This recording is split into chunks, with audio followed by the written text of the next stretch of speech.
राधे राधे, जय श्री कृष्ण। आशा करती हूँ आप सब स्वस्थ होंगे, अच्छे से होंगे। तब हम सुनेंगे कार्तिक मास महात्म्य का 32वां अध्याय।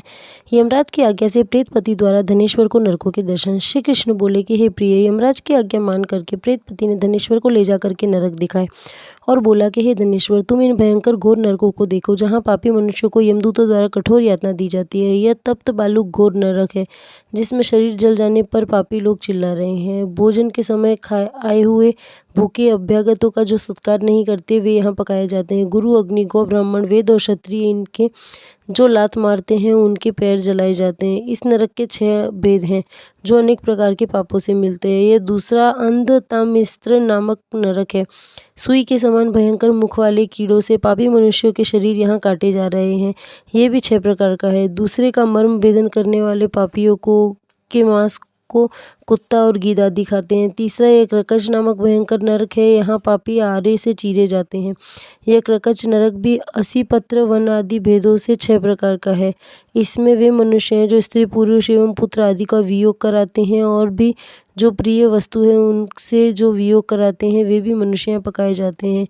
ये अर्गलाभ्य नामक चौथा नरक है। यहाँ पापी तलवार से काटे जाते हैं और भेड़ियों से खाए जाते हैं। ऐसे पापी लोग यहाँ पुकार रहे हैं।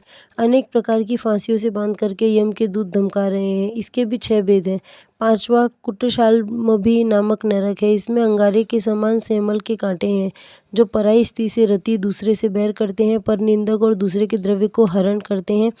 वे मनुष्य 6 प्रकार के कष्टों से पकाए जाते हैं। ये गलवन नामक छठा नरक है। इसमें लोहू और पीप भरी है। इसे देखो, इसमें पापी नीचे मुंह करके लटकाए जाते हैं, जो अभक्ष्य वस्तुओं को खाते हैं, जो दूसरे की निंदा और चुगली करते हैं। वे मारे पीटे जाने पर भयंकर शब्द करते हैं। यह भी 6 प्रकार का है। यह भयंकर कुंभीपाक नामक 7वां नरक है। धनेश्वर, यह भी तेलादि द्रव्य से युक्त 6 प्रकार का है। इसे देखो, इसमें महापातकी मनुष्यों को यम के दूत गर्म उठते तेल में पीड़ित करते हैं। कई हजार वर्ष तक पापी इसमें यम यातना को भोगते हैं। अब ये 52 प्रकार के रौरव नामक नरक को देखो। कामना रहित जो पाप किया जाता है वह सूखा है, और जो कामना से किया जाए वह गीला है। गीले और सूखे 2 भेद पापों के होते हैं। 84 तरह के कुल नरक हैं। अप्रकीर्ण, पांक्तेय, मलिनीकरण, जाति भ्रंशकर, उपपातक, अतिपाप, महापाप, ये सब 7 प्रकार के महापाप है। इस प्रकार के पापों से प्राणी 7 नरकों में पकाए जाते हैं। किंतु तुम्हारा जो कार्तिक व्रत करने वाले पुरुषों से संसर्ग हुआ था, उसके पुण्य के प्रभाव से तुम्हारे सब नरक दूर हो गए। श्री कृष्ण बोले, तब प्रेतपति उस धनेश्वर को यक्ष लोक में ले गए। वहाँ यह यक्षों का स्वामी हो गया। वहीं धनेश्वर धन यक्ष के नाम से कुबेर का प्रसिद्ध अनुचर हुआ, जिसके नाम पर विश्वामित्र ने अयोध्या में एक तीर्थ बनवा दिया था। ऐसे प्रभाव वाला यह कार्तिक का व्रत मुक्ति और भक्ति देने वाला है। जो पापी इस व्रत को करे और उसके करने वालों का दर्शन करे, उसकी भी मुक्ति हो जाती है। लक्ष्मी गणेश जी की कहानी। एक ब्राह्मण ब्राह्मणी थे। ब्राह्मणी गणेश जी लक्ष्मी जी की पूजा करती थी, परंतु ब्राह्मण ब्राह्मणी में बहुत क्लेश होता रहता था। एक दिन गणेश लक्ष्मी जी ने कहा कि यहाँ तो बहुत लड़ाई होती है, चलो कहीं और चले। ऐसा कहकर वह एक दूसरे घर के अंदर गए तो वहाँ जेठ जेठानी में आपस में लड़ाई हो रही थी। वह तीसरी जगह गए, वहाँ सास बहू में लड़ाई हो रही थी। तब जिस घर भी जाते उसी घर में लड़ाई हो रही थी। कहीं भोजन पानी की व्यवस्था नहीं दिखी। गणेश जी बोले कि लक्ष्मी जी चलो, इससे तो ब्राह्मणी के घर चले, कम से कम वहाँ भोजन पानी तो मिलता था। ब्राह्मणी के घर जाकर के द्वार खटखटाया और बोले, ब्राह्मणी दरवाज़ा खोल। ब्राह्मणी बोली, मैं नहीं खोलती, पहले तो तुम चले गए थे, अब क्यों आए हो?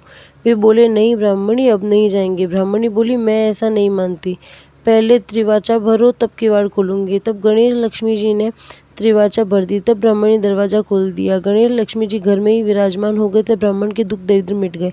हे लक्ष्मी गणेश जी महाराज, जैसे आपने ब्राह्मणी पर कृपा करी, वैसी सब किसी पर करना। नगर बसेरे की कहानी। एक जाट को एक भाट को। बहन घर भैया, ससुर घर जमाई। जाट बोला, घर चल भैया, नगर बसेरो कर ले। भाट बोला कि अरे भैया तू ही कर ले, तू तो बहन घर भैया है, मैं तो ससुर घर जमाई हूँ, मेरे तो वैसे ही आनंद मंगल है। जाट ने नगर बसेरा करा और बहन के घर गए। वहाँ तुलसी जी को ब्याह हो रहा था, तो वहाँ पे उसको 56 भोग मिले, 3600 व्यंजन पाए। भाट अपनी ससुराल पहुँचा तो देखा ससुर के महल तिवारी में आग लग रही है। सब लोग आग बुझा रहे हैं, वो भी बुझाने में लग गया। सो बांके की दाढ़ी मूछ जल गई और वे अपनी जगह से काला पीला होकर के वहाँ से विदा होकर के आगे चल दिया। रास्ते में वो दोनों फिर मिले और आपस में बोले कि कहो भैया कैसी गुजरी? तो भाट बोला, ओ भैया, हमारी ससुराल में तो आग लग रही थी, गई। हमने तो आग बुझाई और हमारी डाढ़ी मूंछ जल गई। जाट बोला कि मेरी बहन के घर तो तुलसा जी का विवाह हो रहा था, मैंने तो 56 भोग 3600 व्यंजन खाए। तो भैया मैंने तेरे से पहले ही कही थी कि नगर बरसेरा कर ले। चल उसके बाद नगर बरसेरा जो करे मलमल धोवे पाँव, ताती सीरी तापसी मान देगी मामसी, देंगे कृष्ण मुरार, दौड़ी आऊँ 5 कहानी कार्तिक की कहूँ, राधा दामोदर तेरी शरण। नित्य की कहानी। एक ससुर बहू थे। ससुर कुछ नहीं करते थे। एक दिन बहू ने कहा कि ससुर जी आप कुछ करते तो नहीं हो, नित्य नियम ही कर लो। ससुर बोले अच्छा बहू अब हम रोज मंदिर जाया करेंगे दर्शन करने। एक दिन बहू ने कहा देखूं तो ससुर जी कितना नित्य नेम करते हैं। उसने झट से खिचड़ी बनाई और बोली ससुर जी खाना खा लो। ससुर जी खाना खाने बैठ गए, इतने में ही मंदिर का घंटा बजा। ससुर जी बोले हम तो बहुत भूले, मुँह का गसा मुँह में ही रह गया और हाथ का हाथ में, और मंदिर भाग गए। वहाँ सब लोग इनके वेश को देख करके हंसने लगे। भगवान ने सोचा ये सब मेरे भक्त को देख करके हंस रहे हैं, इसलिए उन्होंने मुंह के गस्से को तो लाल कर दिया और हाथ के गस्से को हीरा कर दिया। हाथ का हीरा तो प्रभु पर चढ़ा करके आ गए और लाल को घर ला करके बहू को दे दिया। बहू ने कहा कि हमने तो तुम्हें नित्य नेम के लिए कहा था और तुम भगवान के मुकुट में से लाल चुरा लाए। ससुर जी बोले बहू हमने चोरी नहीं की, हमें तो भगवान ने दिया। यह पूछने पर बहू मंदिर चली गई। वहाँ सबने कहा कि तुम्हारे ससुर को तो भगवान ने दिया। यह सुनकर के बहू घर आ गई और ससुर से बोली कि आपने तो कुछ ही दिनों में सब कुछ पा लिया। मैं इतने दिनों से सेवा कर रही थी लेकिन मुझे कुछ नहीं मिले।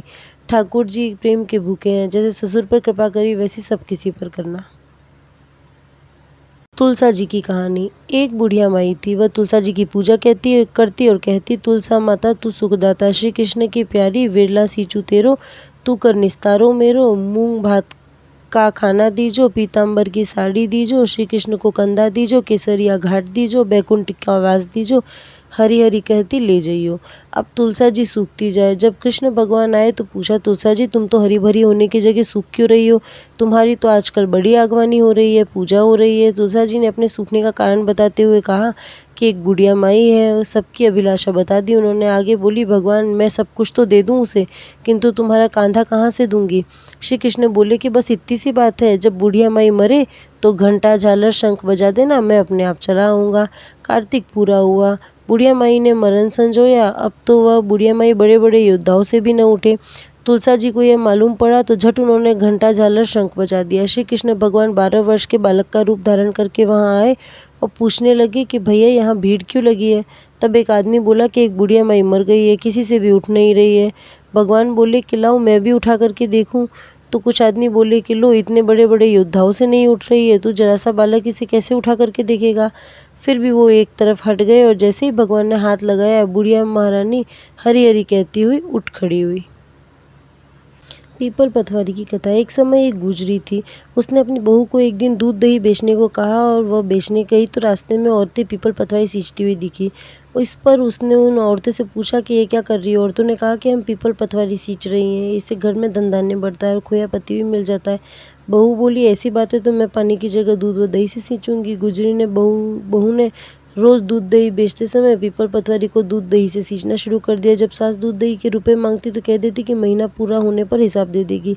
इसके बाद जब कार्तिक का महीना पूरा हो गया तो वह पीपल पतवारी के चरणों में पड़ गई और बोली कि इस पर पीपल पतवारी माँ ने पूछा कि क्या बात है? तो उसने कहा कि आज सास दूध दही का हिसाब मांगेगी। पीपल पतवारी बोली मेरे पास तो रुपए हैं नहीं, यह पत्थर और पान के टुकड़े हैं, जिसे ले जा। बहू वही साथ ले गई और उसे एक अलमारी में रख दिया। इसके बाद वह डर के मारे चादर ओढ़ करके सो गई। कुछ देर में सास बहू की दूध दही के रुपए ला ऐसे बोली। बहू बोली मैं जो लाई हूँ अलमारी में रख दिया है। सास ने अलमारी खोल करके देखा तो उसमें हीरे मोती जगजगा रहे थे, धन का भी ढेर लगा था। सास ने बहू को आवाज़ लगाई कि बहू इतना धन कहाँ से लाई है? बहू ने आकर देखा तो सच में घर में धन के भंडारे भरे थे। इस पर बहू ने सास को सारी बात बता दी। सास ने कहा कि अब मैं भी कार्तिक मास में पीपल पतवारी को सींचूंगी। इसके बाद जब कार्तिक मास आया तो सास दूध दही बेचने लगी। वह दूध दही बेचने के बाद खाली हांडी में पानी डाल करके उसने पीपल पतवारी में पानी डाल देती। पूर्णिमा के दिन उसने अपनी बहू से कहा कि वह उससे दूध दही के रुपए मांगे। जब बहू ने दूध दही के रुपए मांगे तो वह पीपल पतवारी के चरण पकड़ कर कहने लगी कि मुझसे बहू रुपए मांग रही है। इस पर पीपल पतवारी ने उसे पत्थर और पान के टुकड़े दे दिए, जिसे सास ने लाकर अलमारी में रख दिए। इसके बाद जब बहू ने अलमारी खोल के देखी तो उसमें कीड़े मकोड़े मिले। इस पर सब कोई कहने लगे कि बहू तो सत की भूखी थी, लेकिन सास ने धन की भूखी होकर के पीपल पतवारी को सींचा, इसलिए उसे फल नहीं मिला। कथा के अंत में कहा जाता है कि पतवारी माता ने जैसी बहू को फल दिया वैसा सबको देना, जैसा सास को दिया वैसा किसी को भी मत देना। राधा दामोदर की कहानी। एक बुढ़िया माई थी, वह कार्तिक नहाती और एक डला पकोड़ा बना करके ले गई। एक गोता लेती जाती और एक पकोड़ा खाती जाती। इस प्रकार नहाते नहाते वह नीली पड़ गई और खाते खाते उनका पेट घड़े के समान बहुत बड़ा हो गया। अब तो भगवान बोले कि हे भगवान, यह बुढ़िया माई कार्तिक स्नान कर रही है तो यह मर जाएगी, ऐसे तो मुझे बड़ा दोष लगेगा। अतः भगवान राधा दामोदर का वेश रख कर आए और बुढ़िया माई से बोले, मैया तुम्हारा कार्तिक तो पूरा हो गया है। बुढ़िया माई बोली कि भैया अभी कहाँ पूरा हुआ है, जब तक ये पकोड़े बचे हुए हैं तब तक तो यह पूरा नहीं होगा, इन्हें ख़त्म करने के साथ ही मेरा कार्तिक स्नान पूरा होगा। वे बोली कि बुढ़िया माई तू आंखें बंद तो कर। बुढ़िया माई ने आंखें बंद करी और भगवान ने झट से सारी पकौड़ी खा करके ख़त्म कर दी। अब बुढ़िया माई आँख खोलकर देखा तो सामने राधा दामोदर खड़े थे। जैसे भगवान ने उस बुढ़िया माई पर अपनी कृपा की, उसे दर्शन दिए तो उसकी सहायता के लिए दौड़े चले, उसी प्रकार सभी के ऊपर अपनी कृपा दृष्टि बनाए रखना। गोपाल जी की कहानी। एक सास बहू थी, परवी का नहान पड़ा। सास बोली कि बहू हम तो गंगा जी जाएंगे। बहू बोली अच्छा माँ जी। सास बोली कि हमारे गोपाल जी की अच्छी तरह सेवा करना। तो यह कह करके सास तो गंगा नहाने चली गई। अब बहू जब अपने बच्चों को नहलाने बैठती तभी गोपाल जी की कहती कि आओ गोपाल जी नहा जाओ। गोपाल जी आवे झट नहा जावे। जब बच्चे खाना खाते तभी गोपाल जी खा जाते। परवी के नहान वाले दिन सास नहाई तो उसका कंगन खो गया। घर पर बहू नहाए सो बोली कि मन चंगा तो कटौती में गंगा। लहर लहर करती गंगा जी आई और सास का कंगन भी ले आई। बहू ने कंगन उठा लिया और कहा अरे यह तो हमारी माँ जी का है। अब सास घर आई और बोली हम तो नुकसान कर आए, हम तो कंगन खो आए। बहू ने कंगन निकाल कर दे दिया। सास बोली बहू तुम्हारे पास कहाँ से आया? बहू बोली मैं जब नहाने बैठी तो मन चंगा तो कटौती में गंगा, लहर लहराती करती गंगा जी आई, उसमें आपका कंगन भी आ गया। सास बोली बहू तुम अच्छी हो जो तुम घर बैठे ही गंगा नहा ली, तुमने हमारे गोपाल जी को भी अच्छी तरीके से रखा है। सासू जी जब बच्चों को नहलाती तभी उन्हें बुलाती, वह नहा जाते। जब बच्चे खाते तभी वह खा जाते। सासू जी तुम्हारे हाथ से वे नहीं खाते होंगे, मेरे हाथ से तो खा जाते। तुम्हें सच न होए तो तुम देख लेना। बहू ने आवाज़ लगाई आ जाओ गोपाल जी खाना खा लो। अब गोपाल जी आए ही नहीं। बहू बोली रोज़ तो तुम आ जाते हो, आज क्या है जो तुम मुझे झूठी बनवाओगे? झट गोपाल जी आ गए।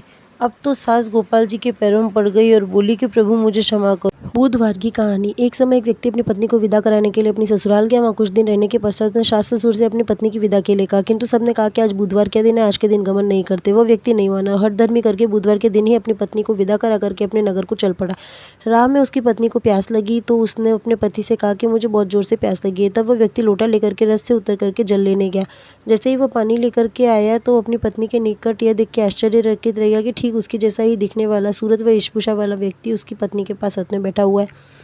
उसने क्रोध से कहा कि तू कौन है जो मेरी पत्नी के निकट बैठा हुआ है? दूसरा व्यक्ति बोला यह मेरी पत्नी है, मैं अभी अभी ससुराल से विदा करा कर ला रहा हूँ। वे दोनों परस्पर झगड़ने लगे। तभी राज्य की सिपाही और लोटे वाले व्यक्ति को पकड़ने लगी। स्त्री से पूछा तुम्हारा असली पति कौन सा है? तब पत्नी शांति रही क्योंकि ये दोनों एक जैसे थे और किसी अपना असली पति कहे। इसी व्यक्ति ईश्वर से प्रार्थना करता हुआ बोले कि हे परमेश्वर, यह कैसी लीला है कि मेरी के सामने मुझे झूठा बना रहा है। तभी आकाशवाणी हुई कि मूर्ख, अपने तूने बुधवार के दिन गमन नहीं करना चाहिए था, तूने किसी की बात नहीं मानी। ये सब लीला बुद्धदेव भगवान की। उस व्यक्ति से बुद्धदेव से प्रार्थना की तो अपनी गलती के लिए क्षमा मांगी तो बुद्धदेव अंतर्ध्यान हो गए। वो अपनी स्त्री को लेकर के घर आया। बुधवार का व्रत वे दोनों पति पत्नी नियम पूर्वक करने लगे। जो व्यक्ति इस कथा को श्रवण करता सुनता है उसको बुधवार के दिन यात्रा करने का कोई दोष नहीं लगता, उसको सर्व प्रकार के सुखों की प्राप्ति होती है। तुलसी माता की आरती। तुलसी महारानी नमो नमो, हरि की पटरानी नमो नमो। तुलसी महारानी नमो नमो, हरि की पटरानी नमो नमो। धन तुलसी पूरण तप कीनो, सालिग्राम बनी पटरानी नमो नमो। तुलसी महारानी नमो नमो, हरि की पटरानी नमो नमो। कौन से महीने में हुई बोई रानी तुलसा, कौन से महीने में हुई हरियाली नमो नमो। तुलसी महारानी नमो नमो। आषाढ़ मास में बोई रानी तुलसा, सावन मास में हुई हरियाली नमो नमो। तुलसी महारानी नमो नमो। कौन से महीने में हुई तेरी पूजा, कौन से महीने में हुई पटरानी, ओ नमो तुलसी महारानी नमो नमो। कार्तिक मास में हुई तेरी पूजा, मगसिर मास में हुई पटरानी, ओ नमो तुलसी महारानी नमो नमो। 56 भोग 3600 व्यंजन, बिन तुलसी हरि एक न मानी, नमो नमो तुलसी महारानी नमो नमो। धूप दीप नैवेद्य आरती, पुष्पन की वर्षा बरसानी, ओ नमो तुलसी महारानी नमो नमो। जो कोई तुलसा जी को सवेरे ध्यावे, श्री कृष्ण जी के दर्शन पावे, नमो नमो तुलसी महारानी नमो नमो। जो कोई तुलसा जी को दोपहर में ध्यावे, माखन मिश्री का भोग लगावे, नमो नमो तुलसी महारानी नमो नमो। जो कोई तुलसा जी को शाम को ध्यावे, श्री कृष्ण जी की आरती उतारे, नमो नमो तुलसी महारानी नमो नमो।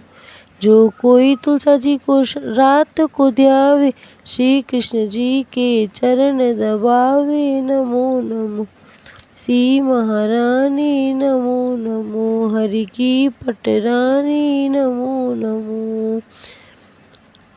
धूप दीप नैवेद्य आरती, पुष्पन की वर्षा बरसानी, नमो नमो तुलसी महारानी नमो नमो। सभी सखी मैया तेरे गुण गावे, भक्ति दान दी जो महारानी, नमो नमो तुलसी महारानी नमो नमो। हरि की पटरानी नमो नमो। पंचभीकम की कहानी।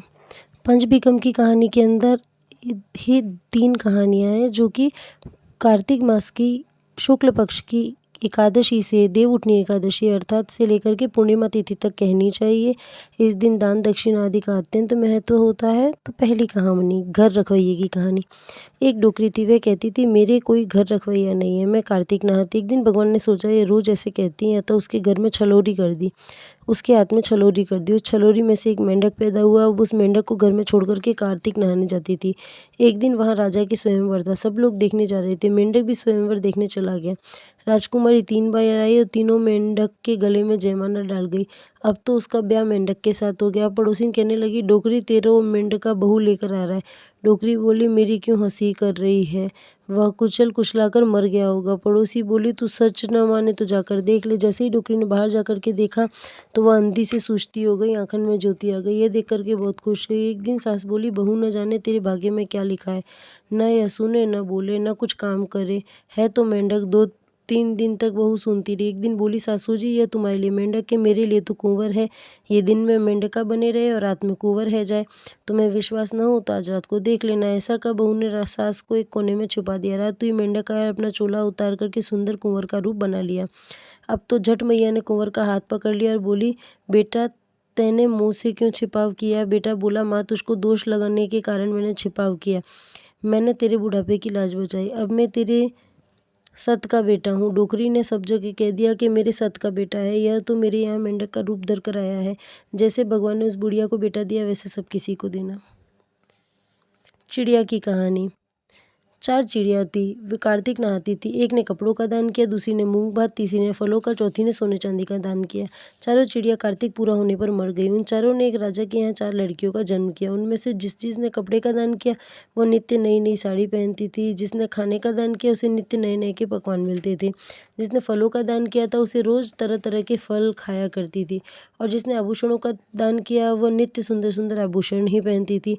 अब किसी को भी दूसरी चीज़ नहीं मिले तो वो परेशान हो जाते। पंडित के पास गई, सब बात पूछी तो पंडित ने बताया कि तुम पिछले जन्म में 4 चिड़िया थी, तुम चारों कार्तिक नहाई, उसके पुण्य के प्रभाव से तुमने राजा के यहाँ जन्म लिया।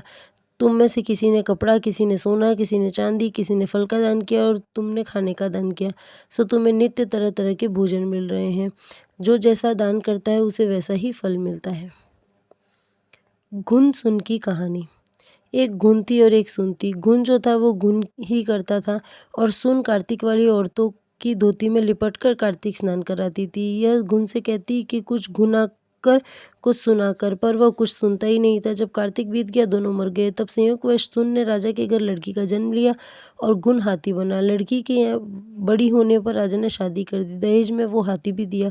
लड़की के विदा होने पर हाथी चले नहीं, बड़ी कोशिश की, पर वह टस से मस नहीं हुआ। तब राजकुमारी आकर उसके कान में कहा, मैंने तुमसे पहले ही कहा था कि कुछ घुना कर कुछ सुना कर, परंतु तुमने मेरी एक बात नहीं मानी। अब क्यों रूठते हो? झट चलो। हाथी चल दिया। यह देख कर के सब बोले, यह कोई जादूगर नहीं। इसके कुछ कहते ही हाथी झट चल दिया। राजकुमार बोला, मैं इससे ब्याह नहीं करूँगा। वो बोली, मैं जादूगरनी नहीं हूँ, मैं पूर्व जन्म में सुन थी। यह हाथी घुन था। मैं कार्तिक स्नान करने वालों की धोती में लिपट कर स्नान कराती थी और घुनता ही रहता था। मैं इससे कहती कि कुछ घुना कर कुछ सुना कर, परंतु इसने मेरी एक न मानी। उसी के कारण मैं राजकुमारी हुई और यह हाथी। अतः इसे पूर्व जन्म की याद दिलाई, सो यह चल दिया। जो जैसी करनी करता है उसे वैसा ही फल मिलता है। वीडियो अच्छी लगी हो तो चैनल को लाइक शेयर सब्सक्राइब करना ना भूले और कमेंट करके बताएं आपको और कौन से वीडियो देखने हैं। मेरे साथ कहिए राधे राधे।